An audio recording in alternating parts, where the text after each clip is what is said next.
How did they think that was okay to even put it in the game? I'm so sick of this fucking company. The trash! Fix the game!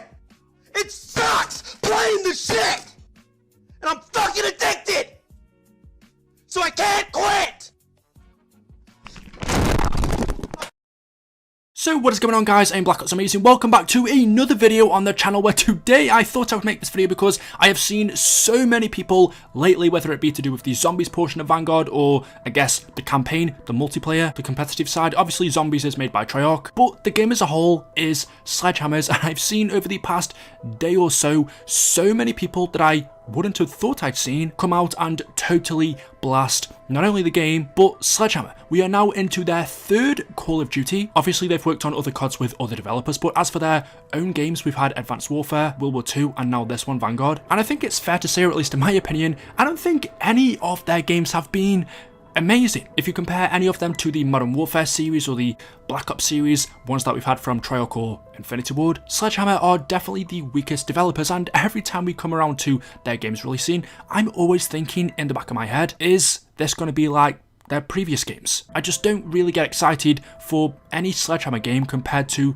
the other two studios. Even before we know what it is, or even after, the game could be in the perfect setting. For me, that's modern day. It could have the perfect third game mode for me, which would be zombies. Even if before the game released, everything was there to say it should be good, there's still that part of me that thinks, well, it's a Sledgehammer game and basing it off their previous showcases, I just don't really have faith in this studio anymore. And it's really because of them that over the past few years, Call of Duty games have been worse than what we're used to. Whether that be the quality of their games, we know that this year Vanguard is the worst selling COD at launch in the UK for 14 years since 2007 COD 4. I never really cared about Advanced Warfare. It was just okay, average. It was the same for World War II, and so far for me it's even worse for Vanguard. I haven't touched the multiplayer since the first week, so about a month now I haven't played it. I completed the campaign, which I thought was just okay. Zombies isn't developed by Sledgehammer, it's made by Treyarch, but why have Treyarch even made a zombies mode in a game that's not theirs? That's because Sledgehammer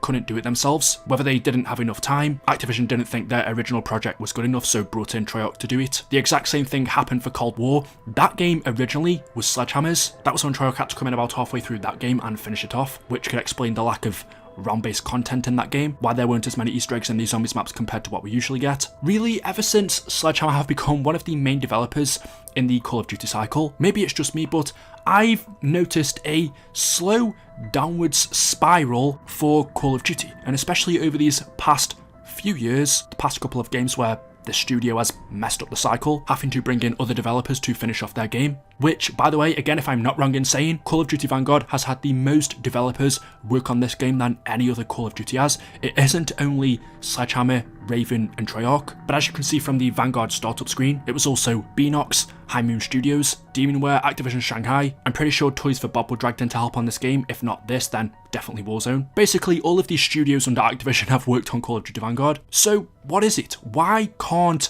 Sledgehammer make their own game without having to drag in other studios to help? And if that isn't the case, even their previous products, World War II, Advanced Warfare, I don't think they've been particularly good. And from what I can see on Twitter, I think the Call of Duty community are just starting to get a little bit tired of this studio. Just taking a look at what some people have been saying, this comment says, Call of Duty can't be an ST esport as long as we do yearly releases. We get 70% of the game by the time the new game releases. And this is 100% true. I don't think this used to be a problem in Call of Duty when we had season passes, when you had to pay for DLC.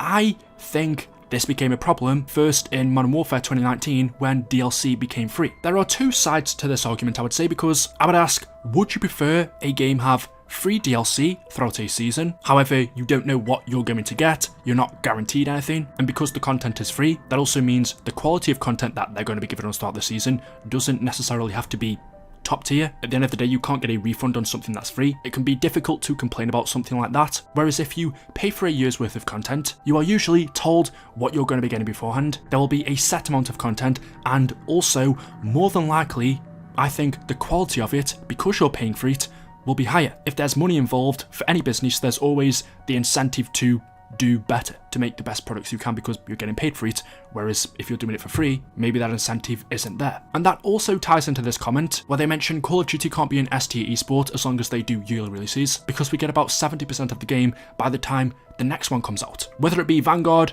Cold War, or Modern Warfare, the excuse all of a sudden has become, well, if it's not there at launch, they'll add it into the game throughout the season. Basic content that we used to get in day one, just using the example of zombies, a pause button, if you want to go even deeper, a pack-a-punch camo, a wonder weapon, something that would never happen before with paid content. But now, because it's free and we have seasons, they can just say, well, this will be coming in season 1, this will be coming in season 2 or 3. Stuff that you should be getting on day one when you purchase the game ends up arriving about halfway through the game's life cycle. And by the time you get towards the end of it and you're ready to purchase the next Call of Duty, that's when you get 100% of what should have been in the game at the beginning. But it's okay because it's free. Anyway, let's take a look at a few others. This comment says, I don't think I've ever seen Call of Duty in a worse place. How did this happen? Optic Hitch says, we've never had support, but we made it work because the players were able to find the competitive backbone of every title, even in the most dog shit of Call of Duty games.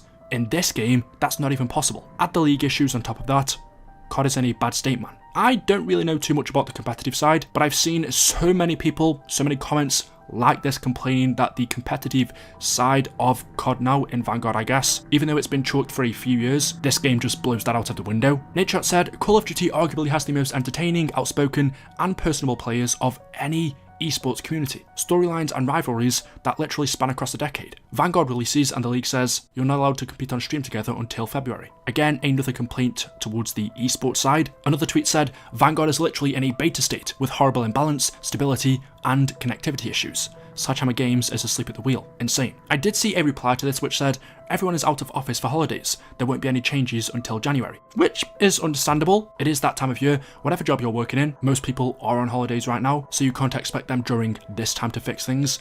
But the point is, these things should have been fixed a month ago, a few weeks ago, before people went on holiday. A lot of the problems in this game actually shouldn't have existed in the first place. So you can see, even taking a look at the multiplayer community or the competitive side, we already know what the zombies community thinks. I haven't seen as much hate for a Call of Duty game in a long time. And in the back of my mind, this is yet another reason for me. This is just going to add onto my thinking that, honestly, can we just turn Sledgehammer Games into the side studio? Instead of bringing in people like Treyarch to help on other studios' games, why don't we just make Sledgehammer do that? I wouldn't be against them never making a main COD again and instead turning them into a support studio, because honestly, and it doesn't sound nice to say this, I don't want to say it, but it's the truth. I haven't ever played one of their games that I've really loved or even liked. I've always thought they're bad or just okay. But yeah, anyway, there we go. An interesting discussion. Let me know your thoughts in the comments section below. As always, hopefully you've enjoyed today's video. If you have, drop a like rating. Make sure you are subscribed to stay up to date with the latest videos on the channel. Thank you for watching, and until next time,